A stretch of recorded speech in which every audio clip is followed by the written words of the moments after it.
இரண்டு விதமான போதைகள் இருக்கின்றது. முதலாவது மது, இரண்டாவது திரை என்று சொல்லக்கூடிய போதை.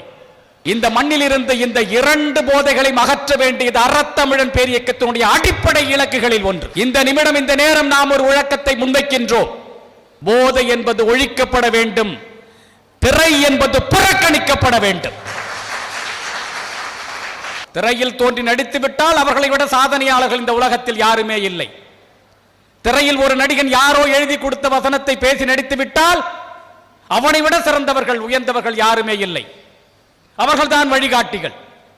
அவர்கள்தான் நம்முடைய வாழ்க்கையை நிர்ணயிக்க வேண்டும். அவர்களுடைய வாழ்க்கையை கொண்டுதான் நம்முடைய வாழ்க்கையை நாம் கட்டியமைத்துக் கொள்ள வேண்டும்.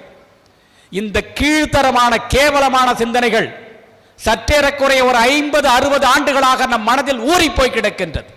நம் பிள்ளைகள் இன்றளவும் இந்த சினிமா முகத்தில் விழுந்து கொண்டே இருக்கின்றார்கள், திரை கவர்ச்சியிலே விழுந்து கொண்டே இருக்கின்றார்கள். திரை எப்பொழுது புறக்கணிக்கப்படுகின்றதோ அன்றுதான் இந்த சமூகம் மறுமலர்ச்சி அடையும்.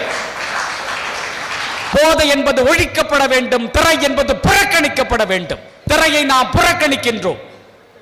இந்த நிமிடமிருந்து இந்த நேரமிருந்து அறத்தமிழன் பேரியக்கம் இந்த போதைக்கும் இந்த திரைமுகத்திற்கும் எதிரான மிகப்பெரிய களமாடுதலை கையில் எடுக்கின்றது.